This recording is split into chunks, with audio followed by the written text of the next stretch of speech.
Shalom, senang sekali bisa kembali melayani Anda. Siang hari ini saya akan khotbah tentang memberi tanpa batas. Amsal 11 ayat 24 berkata, ada yang menyebar harta tetapi bertambah kaya. Ada yang menghemat secara luar biasa namun selalu berkekurangan. Apa artinya? Kok bisa nyebar harta tambah kaya? Ada orang yang hemat tapi selalu kekurangan. Ini konotasi, bicara soal hati. Kenapa orang pelit? Karena harus ngirit. Orang yang takut kurang tidak akan mau keluar uang. Orang yang selalu mentalnya takut kurang gak akan mau keluar uang. Makanya dia hemat. Tapi herannya dia selalu kekurangan. Soalnya apa? Selalu takut kurang. Orang yang tidak merasa cukup untuk dirinya sendiri tidak mungkin mau berbagi. Ini bicara mentalitas. Takut gak cukup buat diri sendiri, gak mungkin mau berbagi.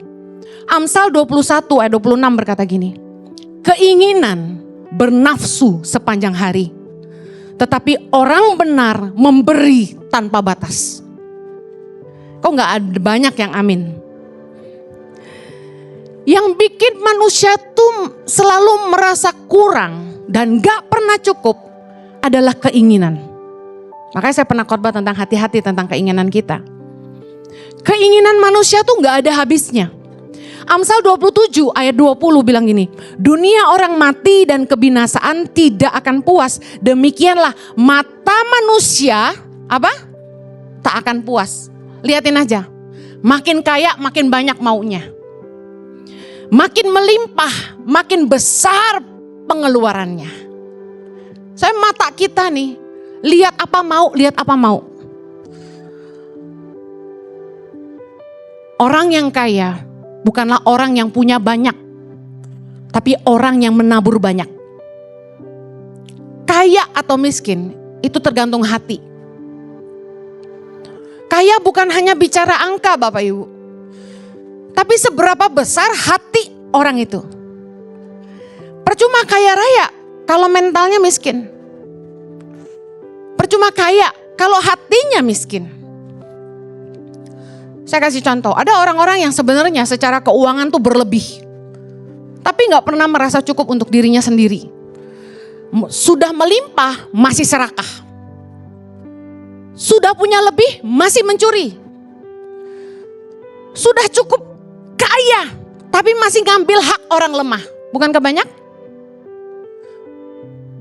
Pengkhotbah 5 ayat 9 bilang begini, siapa mencintai uang tidak akan puas dengan uang. Kalau Anda gak pernah puas sama duit karena Anda cinta duit. Siapa mencintai kekayaan gak akan puas dengan penghasilannya, ini pun sia-sia. Cinta uang itu yang bikin manusia jadi serakah. Gak ada habisnya, gak pernah ngerasa cukup. Kenapa orang kaya mentalnya miskin? Soalnya dia nggak pernah punya mental gini, gue udah kaya gitu.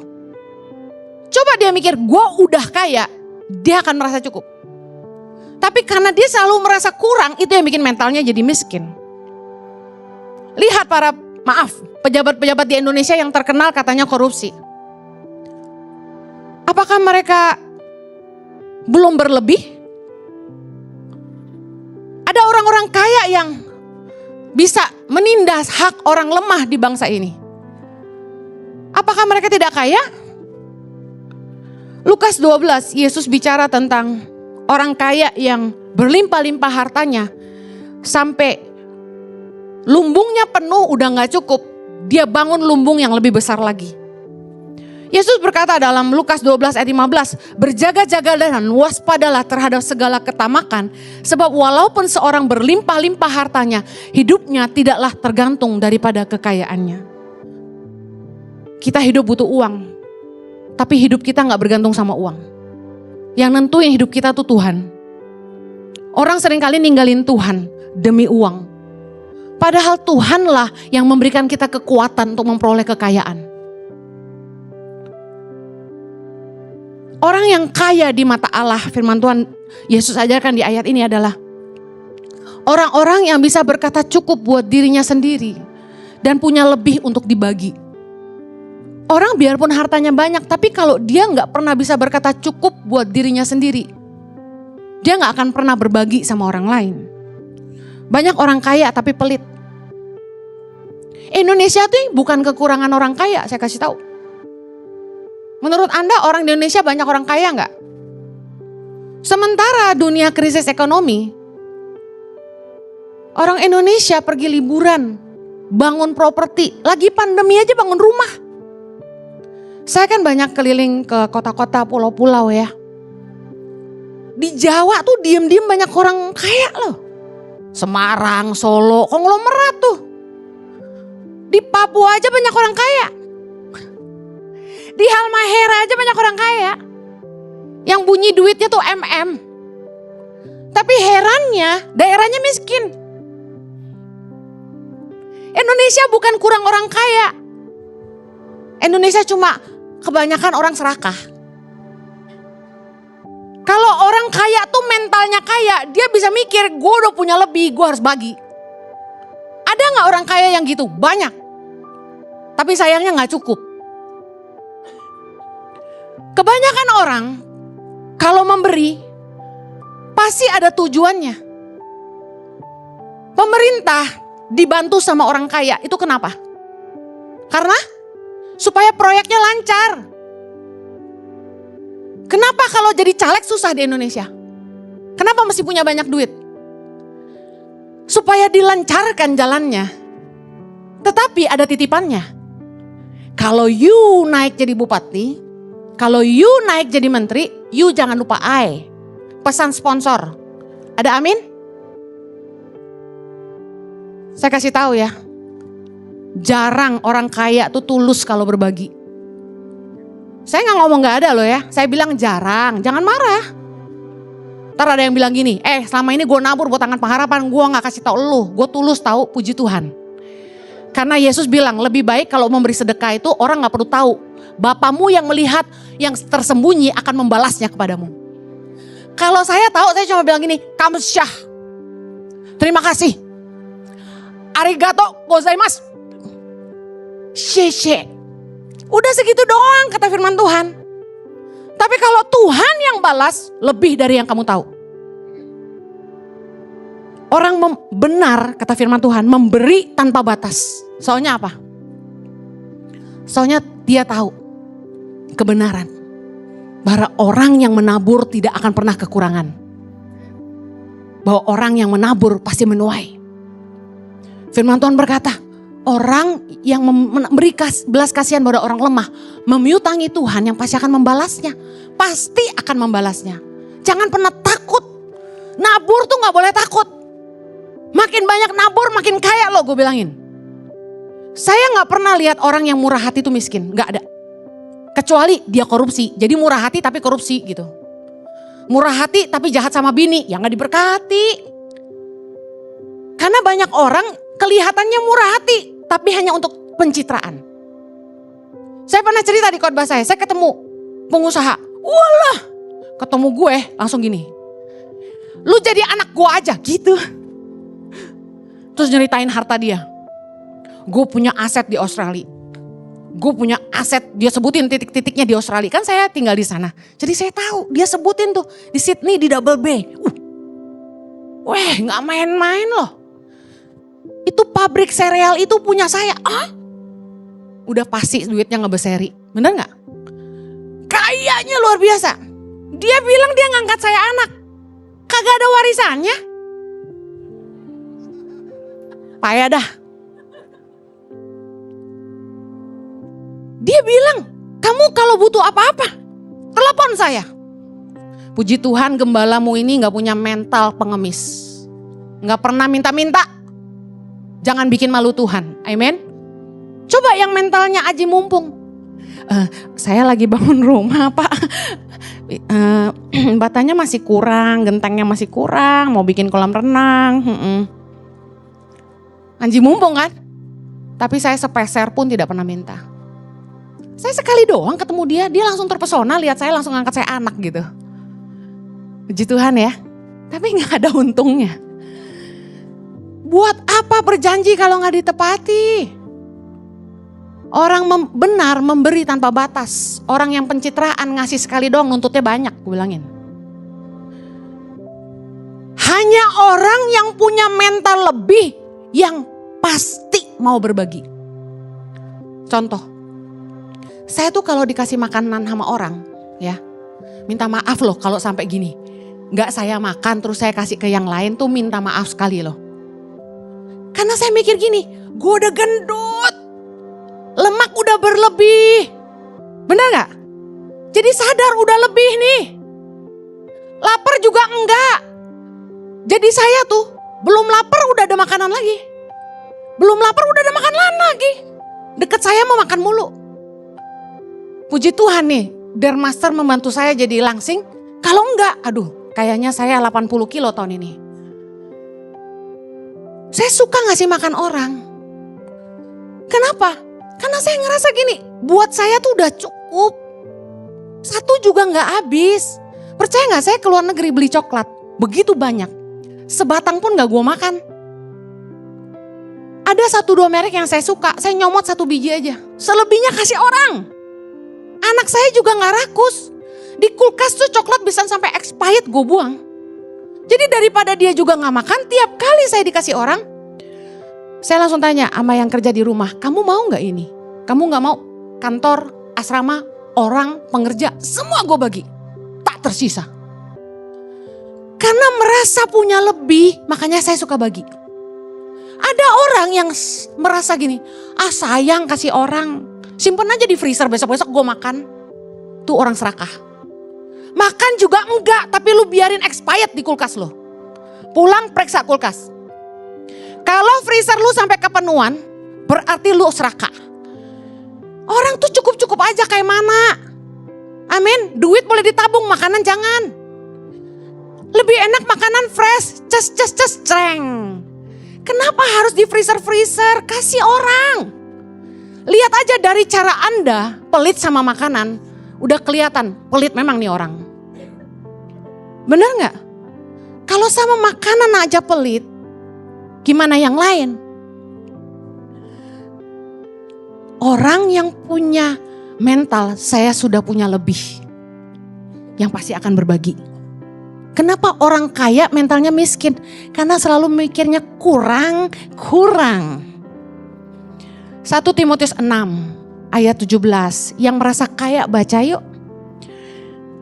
Peringatkanlah kepada orang-orang kaya di dunia ini, agar mereka jangan tinggi hati dan jangan berharap pada sesuatu yang tak tentu seperti kekayaan, melainkan pada Allah yang dalam kekayaannya memberikan kepada kita segala sesuatu untuk dinikmati. Peringatkanlah agar mereka itu berbuat baik, menjadi kaya dalam kebajikan, suka memberi dan membagi. Ayat 19. Dan dengan demikian mengumpulkan suatu harta sebagai dasar yang baik bagi dirinya di waktu yang akan datang untuk mencapai hidup yang sebenarnya. Ingat, kita gak bisa bawa harta kita ke sorga.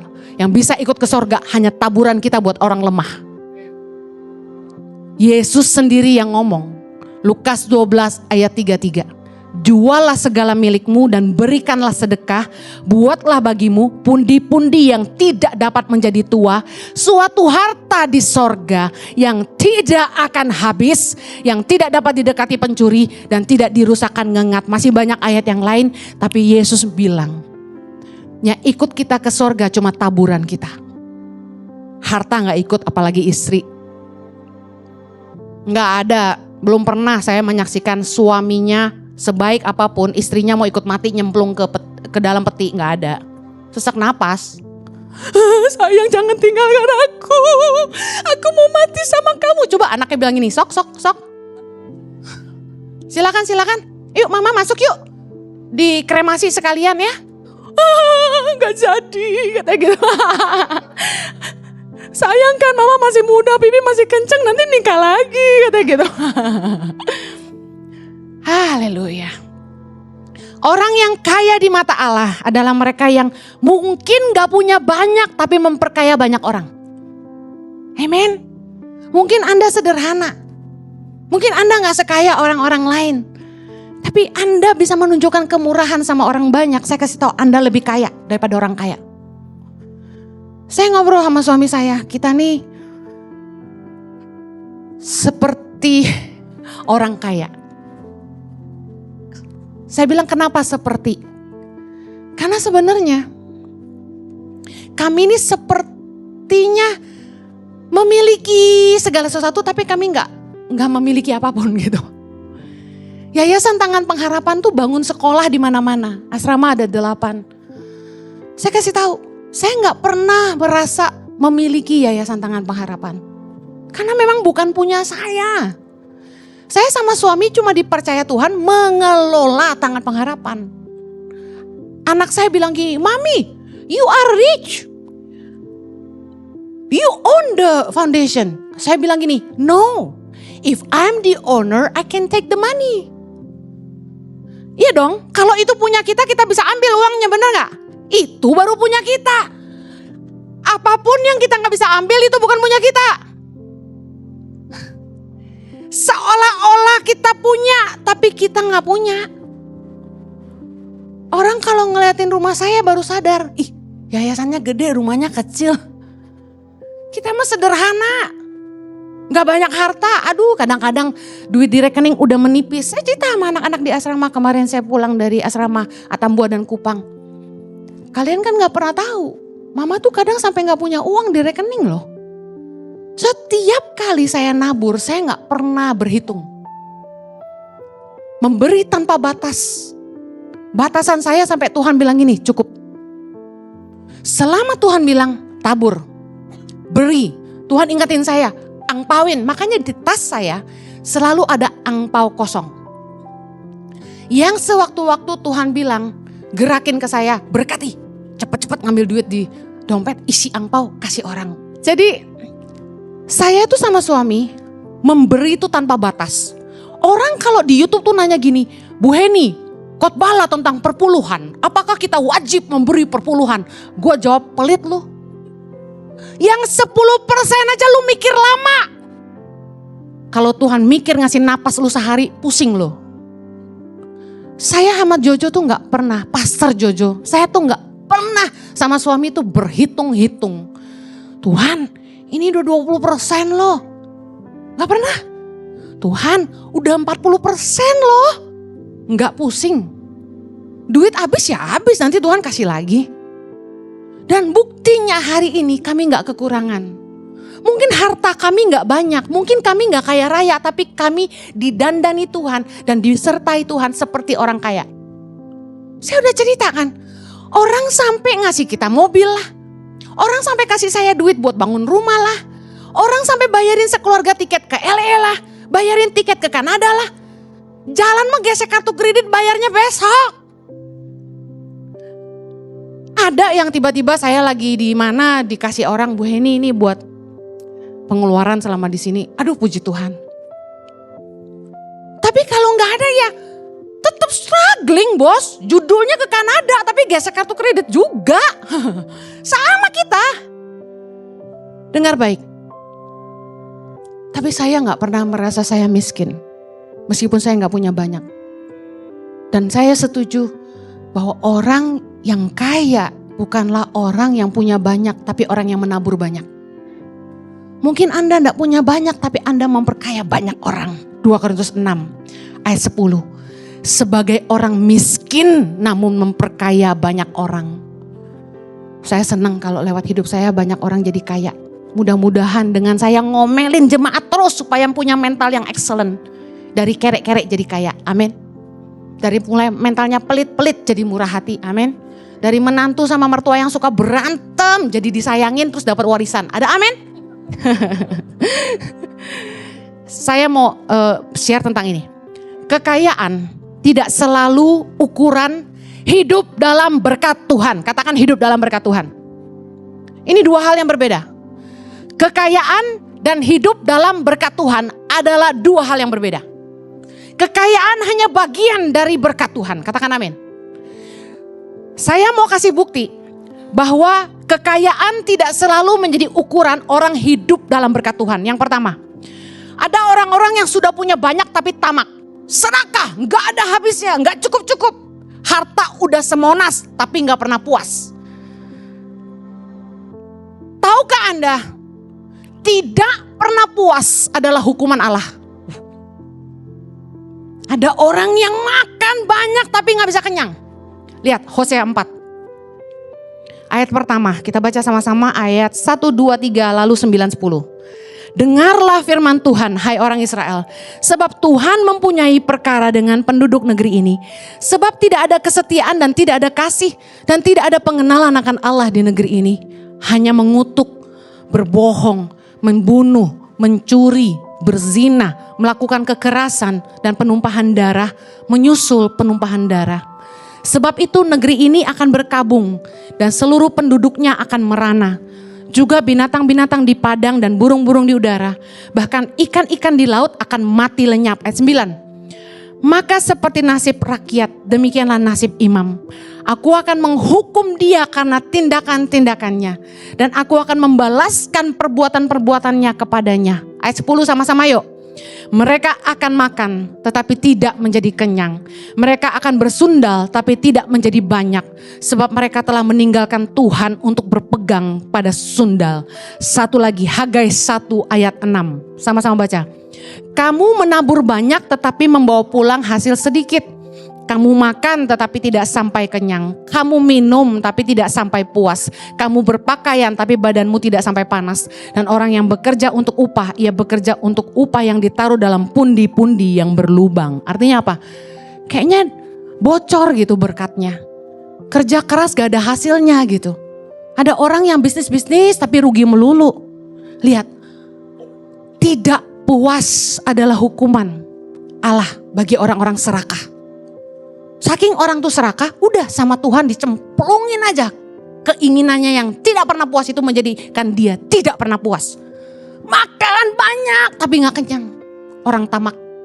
Makin kaya, lama-lama mati dalam kekayaannya. Kaya bukan ukuran berkat Tuhan.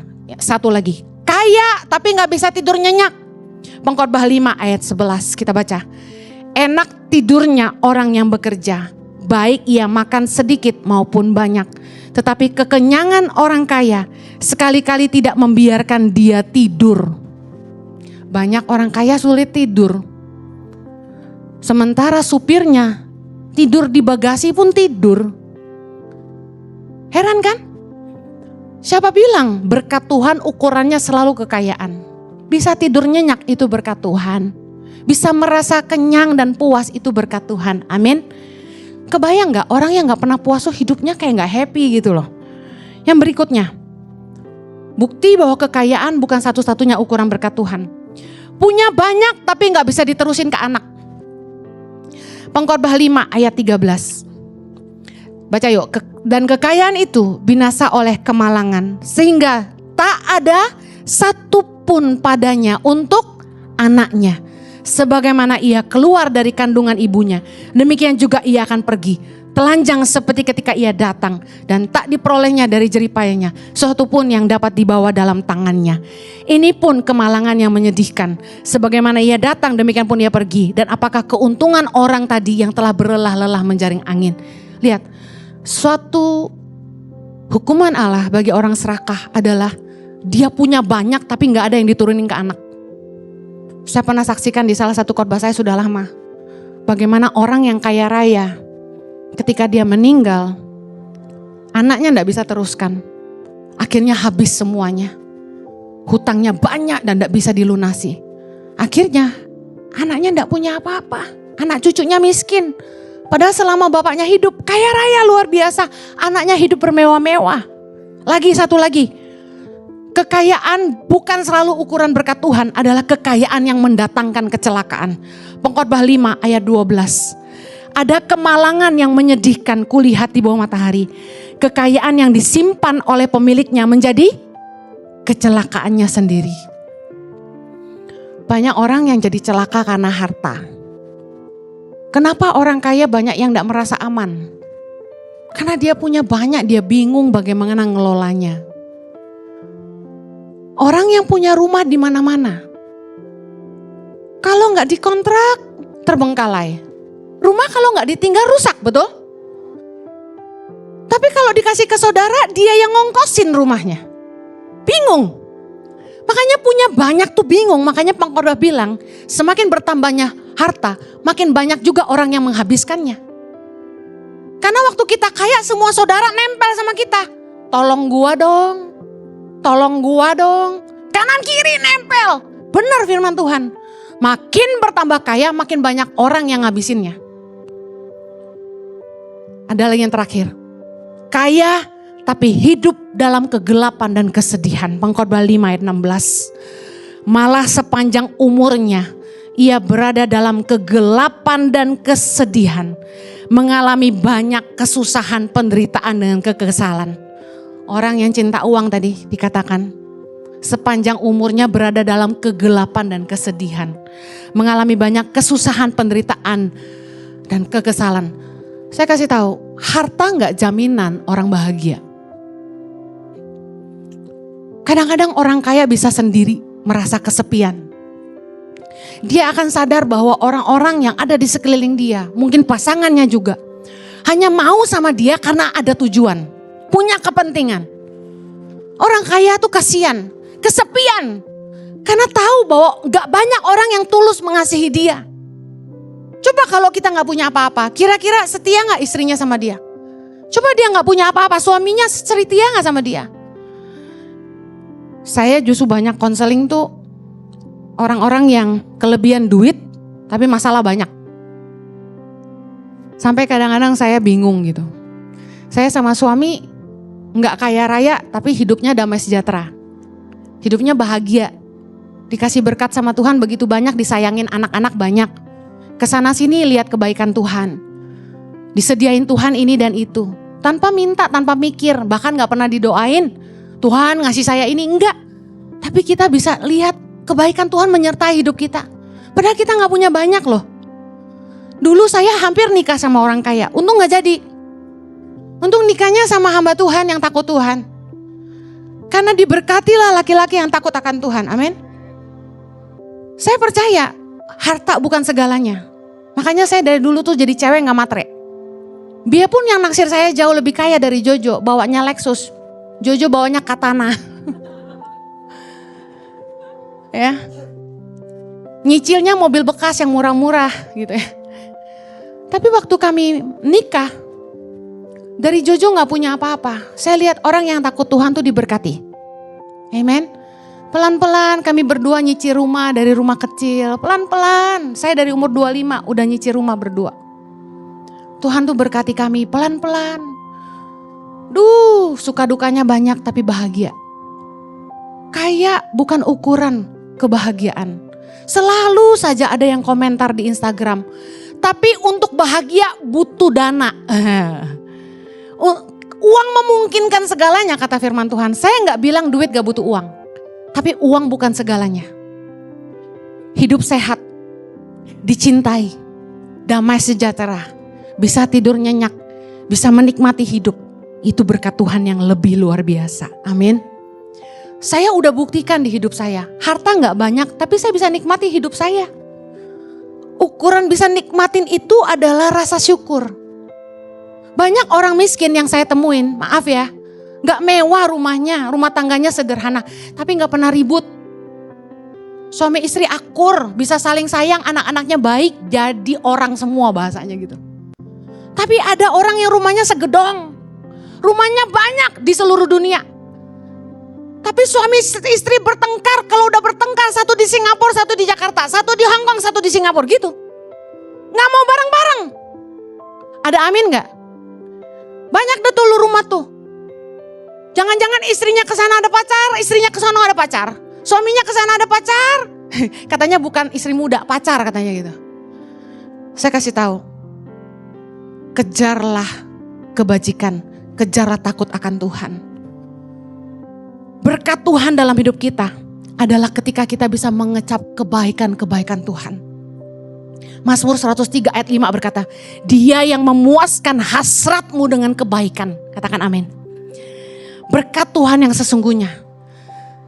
Kepuasan hati sekalipun di tanah kering. Yesaya 58 ayat 11. Tuhan akan menuntun engkau senantiasa, bicara penyertaan Tuhan. Dan akan memuaskan hatimu di tanah yang kering. Perhatikan ini. tanah yang kering tuh enggak subur. Saya ke NTT, tanah kering tuh sama sekali enggak subur dan rakyatnya miskin. Air menjadi kebutuhan yang sangat penting seperti oksigen. Apa-apa butuh air, setuju? Jadi kalau udah tanah kering udah pasti enggak subur. Tapi herannya firman Tuhan berkata, Tuhan itu bisa memuaskan hatimu di tanah yang kering. Artinya apa? Orang yang hidup dalam berkat Tuhan mungkin keadaannya enggak baik. Tapi Tuhan bisa menunjukkan kebaikan dalam hidupnya. Mungkin dia hidup sederhana di tanah yang kering. Tapi Tuhan memuaskan hatinya. Mereka bisa tidur nyenyak, makan enak. Mungkin nasi cuma sama garam aja. Tapi enjoy life gitu loh bahasanya. Berkat Tuhan apalagi? Sukacita dalam jerih payah.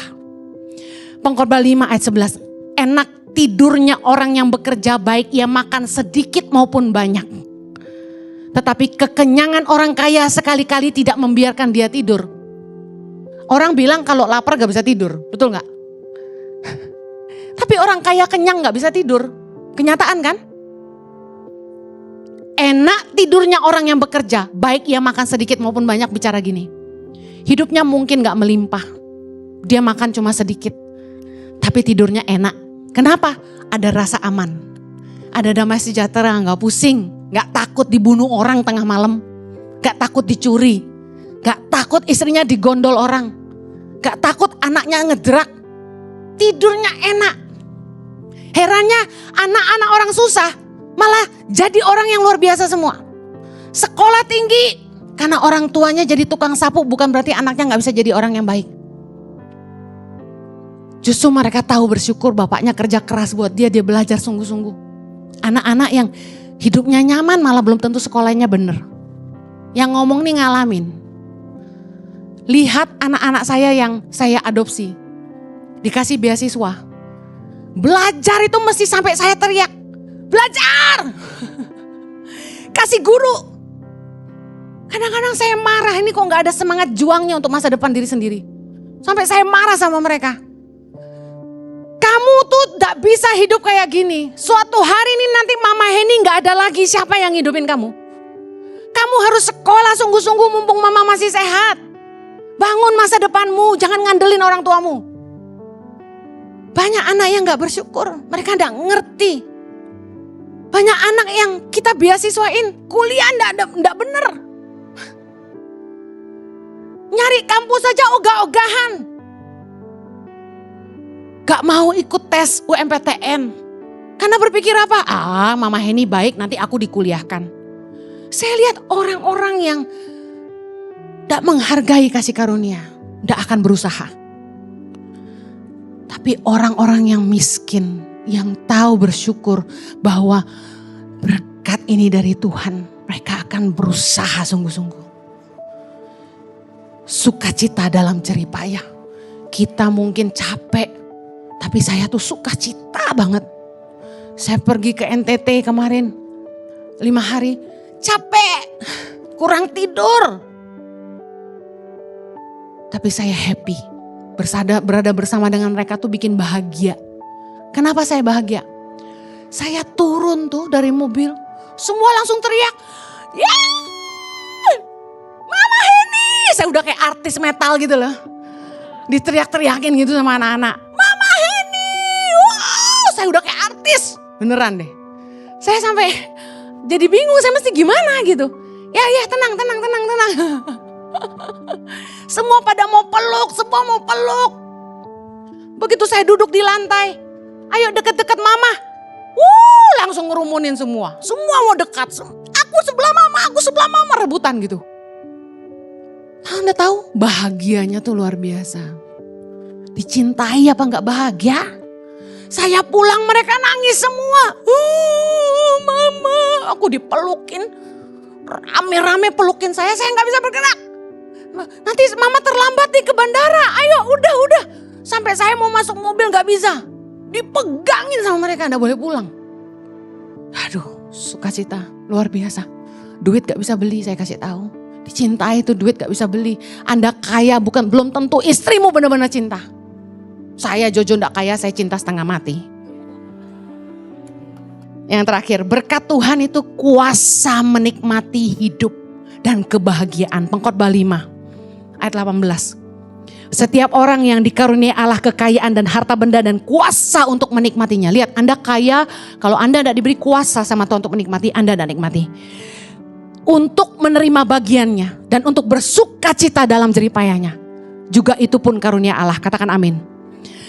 Ayat 19 luar biasa, baca sama-sama.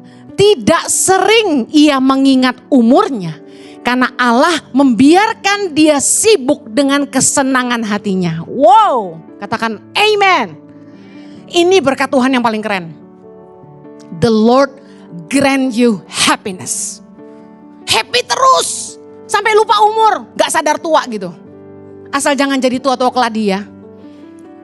Berkat Tuhan itu kita dikasih kuasa menikmati hidup dan kebahagiaan.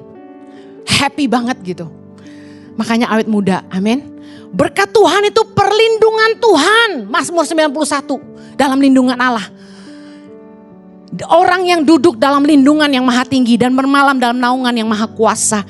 Yang akan berkata kepada Tuhan, tempat perlindunganku dan kubu pertahananku, Allahku yang kupercayai. Sungguh dialah yang akan melepaskan engkau dari jerat penangkap burung, dari penyakit sampar yang busuk. Dengan kepaknya ia akan menudungi engkau, di bawah sayapnya engkau akan berlindung, dan kesetiaannya dia perisai dan pagar tembok. Berkat Tuhan yang luar biasa adalah perlindungannya yang sempurna atas hidup kita, katakan amin. Yang terakhir, berkat Tuhan adalah penyertaan Tuhan dan keturunan yang diberkati. Mazmur 37 ayat 25. Dahulu aku muda, sekarang telah menjadi tua, tetapi tidak pernah kulihat orang benar ditinggalkan atau anak cucunya meminta-minta roti. Ayat terakhir, Mazmur 111, 12 ayat 1. Haleluya, berbahagialah orang yang takut akan Tuhan, yang sangat suka kepada segala perintahnya. Anak cucunya akan perkasa di bumi, angkatan orang benar akan diberkati. Katakan amen. Saya akhiri. Hidup orang benar memberi tanpa batas. Hanya orang-orang yang punya hati yang luas yang bisa memberi tanpa batas. Hari ini saya menyaksikan ada satu kesaksian. Saya sempat marah sama staf saya di lapangan. Gara-gara gini, mereka tidak mau berbagi. Ada guru-guru yang tidur di asrama itu, satu orang ngambil satu kamar, kamarnya cukup luas. Sebenarnya kalau dihitung kelihatannya 6 orang pun bisa tidur di dalam. Tapi dia ambil satu kamar sendiri. Gurunya 3 yang perempuan, ambil satu orang satu kamar. Kemudian datanglah guru-guru dari pedalaman ini, 8 orang. Sebulan sekali memang harus tinggal di asrama kami karena mereka harus kirim laporan karena di desa tidak ada signal kan. Mereka istirahatlah 3 hari sebulan tinggal di asrama. Apa yang terjadi? Dikasih tahu kamar penuh. Mereka harus tinggal bersama anak-anak asrama. Jadi tidur di ranjang-ranjang susun bersama anak-anak asrama. Loh, saya kaget. Saya tanya, kenapa harus tidur sama anak-anak? Kenapa enggak tidur di kamar guru? Harusnya gini. Kalau ada orang bertamu ke rumah kita, katakan keluarga, kita pasti suruh anak kita pindah supaya kamarnya kosong, saudara kita bisa tidur di situ. Make sense gak? Ini enggak, ini guru 3 orang tidur kamar sendiri. Saya tanya, kenapa enggak 1, 2, 3 gabung jadi 1, 2 kamar kosongkan supaya 8 orang bisa tidur di situ. Make sense gak? Masa seperti itu aja gak bisa mikir, saya bilang. Lalu kalian mau korbankan anak-anak yang udah satu kamar hampir 20 orang gitu. Bocengli, saya bilang. Saya marah. Saya bilang gini, kamarmu luas, hatimu sempit. Hanya orang yang hatinya luas yang bisa berbagi dengan orang lain. Saya cerita, rumah kami ada 4 kamar. Anak saya berapa? 3, Chloe, Zoe, Axel. Harusnya 4 kamar itu pas, betul gak? Saya dan Pak Jojo, Chloe sendiri, Zoe sendiri, Axel sendiri, benar? Tetapi kenyataannya, Chloe dan Zoe tidur berdua. Axel tidur sendiri karena satu anak laki-laki dan saya dan Pak Jojo.